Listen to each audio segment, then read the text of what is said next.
ಅಂಬೇಡ್ಕರ್ ಅವರ 135ನೇ ಜಯಂತಿ ಉತ್ಸವ ನಿಮಿತ್ತವಾಗಿ ಬಬಲೇಶ್ವರ ತಾಲೂಕಿನ ಜಂಬಗಿ ಎಚ್ ಗ್ರಾಮದ ಸರ್ಕಾರಿ ಹಿರಿಯ ಪ್ರಾಥಮಿಕ ಶಾಲೆಯಲ್ಲಿ ಪ್ರಪ್ರಥಮ ಬಾರಿಗೆ ಶ್ರೀ ಬಿಎಂ ಪಾಟೀಲ್ ವೈದ್ಯಕೀಯ ಮಹಾವಿದ್ಯಾಲಯ ಆಸ್ಪತ್ರೆ ಹಾಗೂ ಸಂಶೋಧನಾ ಕೇಂದ್ರ, ಬಂಗಾರಮ್ಮ ಸಜ್ಜನ ಆವರಣ, ಆಶ್ರಮ ರಸ್ತೆ, ವಿಜಯಪುರ ಹಾಗೂ ಡಾ ಬಾಬಾಸಾಹೇಬ್ ಅಂಬೇಡ್ಕರ್ ತರುಣ ಸಂಘ ಜಂಬಗಿ ಎಚ್ ಇವರ ಸಹಯೋಗದೊಂದಿಗೆ ದಿನಾಂಕ 28/8/2026 ರಂದು ಬೃಹತ್ ಉಚಿತ ಆರೋಗ್ಯ ತಪಾಸಣಾ ಮತ್ತು ಚಿಕಿತ್ಸೆ ಶಿಬಿರವನ್ನು ಆಯೋಜನೆ ಮಾಡಲಾಗಿತ್ತು. ಈ ಶಾಲೆಯ ವಿಶೇಷತೆಯೇನೆಂದರೆ 25/4/1970ರಲ್ಲಿ ಮೈಸೂರು ರಾಜ್ಯದ ಪೌರಾಡಳಿತ ಶಾಖೆಯ ಸಚಿವರಾದ ಮಾನ್ಯ ಶ್ರೀ ಬಿಎಂ ಪಾಟೀಲ್ ರವರು ನೂತನ ಶಾಲಾ ಕಟ್ಟಡ ಉದ್ಘಾಟನೆಗೊಳಿಸಿದ್ದರು. ಈ ಶಾಲೆಯು ಇಂದು ಶತಮಾನೋತ್ಸವ ಕಂಡಿದ್ದು ಎಲ್ಲ ಮೂಲಭೂತ ಸೌಕರ್ಯಗಳನ್ನು ಒಳಗೊಂಡಿರುತ್ತದೆ.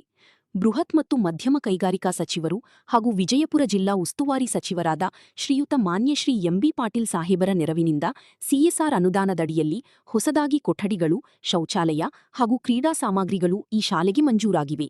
ಮಾನ್ಯ ಶಾಸಕರ ಮೇಲೆ ಊರಿನ ಗ್ರಾಮಸ್ಥರು ಅಪಾರ ಗೌರವವನ್ನು ಹೊಂದಿದ್ದಾರೆ. ಉಚಿತ ಆರೋಗ್ಯ ತಪಾಸಣಾ ಶಿಬಿರವನ್ನು ಡಾ ಬಾಬಾಸಾಹೇಬ್ ಅಂಬೇಡ್ಕರ್ ಅವರ ಭಾವಚಿತ್ರಕ್ಕೆ ಪುಷ್ಪಾರ್ಚನೆ ಮಾಡುವುದರ ಮೂಲಕ ಚಾಲನೆ ನೀಡಲಾಯಿತು.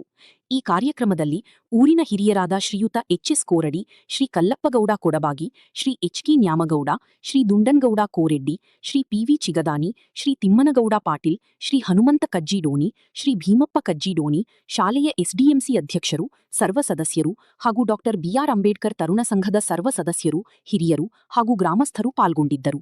ಈ ಶಿಬಿರದಲ್ಲಿ ವೈದ್ಯಕೀಯ ಚಿಕಿತ್ಸಾ ವಿಭಾಗ, ಶಸ್ತ್ರಚಿಕಿತ್ಸಾ ವಿಭಾಗ, ಎಲುಬು ಮತ್ತು ಕೀಲು ಚಿಕಿತ್ಸಾ ವಿಭಾಗ, ಹೆರಿಗೆ ಮತ್ತು ಪ್ರಸೂತಿ ವಿಭಾಗ, ಚಿಕ್ಕ ಮಕ್ಕಳ ಚಿಕಿತ್ಸಾ ವಿಭಾಗ, ಚರ್ಮರೋಗ ಚಿಕಿತ್ಸಾ ವಿಭಾಗ, ನೇತ್ರ ಚಿಕಿತ್ಸಾ ವಿಭಾಗ, ದಂತ ಚಿಕಿತ್ಸಾ ವಿಭಾಗ ಎಲ್ಲ ತಜ್ಞ ವೈದ್ಯರು ಪಾಲ್ಗೊಂಡು ಜಂಬಿಗಿ ಹೆಚ್ ಗ್ರಾಮದ ಹಾಗೂ ಸುತ್ತಮುತ್ತಲಿನ ಗ್ರಾಮದ ಸುಮಾರು ಇಷ್ಟು ರೋಗಿಗಳು ಈ ಶಿಬಿರದ ಸದುಪಯೋಗ ಪಡೆದುಕೊಂಡರು. ವರದಿ Yamanappa Mahar, RD news, Babaleshwar. Sir video ಮಾಡತ್ತಿ ಬಂದ್ರಿ ನೋಡ್ರಿ.